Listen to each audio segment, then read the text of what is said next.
खबर शामिल करते हैं। मेहर मोहम्मद आसम की रिपोर्ट के मुताबिक ग्लोबल स्टार का लक़ब हासिल करने वाली पाकिस्तानी अदाकारा हानिया आमर का कहना है कि उन्हें अपनी शोहरत से खौफ आता है कि मरने के बाद अल्लाह को क्या जवाब दूंगी।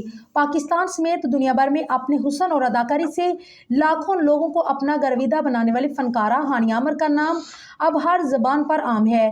ड्रामा सीरियल कभी मैं कभी तुम में शर्जीना के किरदार से शोहरत के आसमान छूने वाली हानिया आमर की अदाकारी तो कमाल की ही है, लेकिन उनका सोशल मीडिया पर मुतहरिक रहना और अपनी एंटरटेनमेंट से भरी वीडियोस शेयर करना सबकी तवज्जो का मरकज़ बना रहता है। और यही वजह है कि वो पाकिस्तान में इंस्टाग्राम पर सबसे ज़्यादा फॉलो की जाने वाली अदाकारा बन चुकी है।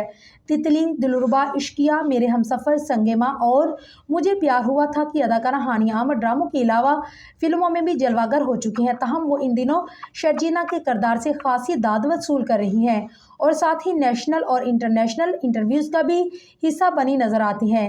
इसके अलावा हानिया आमर का कई माह कबल इंटरव्यू का एक वीडियो क्लिप सोशल मीडिया पर दोबारा ज़ेहर बहस आया, जिसमें वो अपनी शोहर की वजह और अल्लाह के सामने अपनी जवाबदेही के बारे में बात कर रही हैं।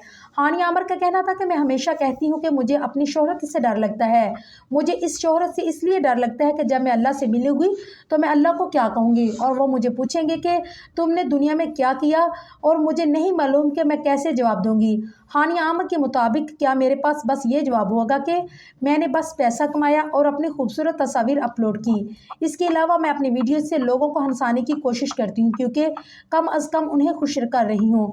मुझे ये सब ठीक नहीं लगता। अदाकारा के इन अल्फाज ने जहाँ उनके फैंस को गहरी सोच में मुब्तला कर दिया, वहीं कई सार्फिन ऐसे भी हैं जो उन्हें ज़िंदगी का मतलब समझने और अल्लाह की तरफ लौट जाने का मशवरा दे रही हैं, जबकि कई सार्फिन हानिया आमर की आजिज़ी और मस्बत सोच को भी पसंद कर रही हैं।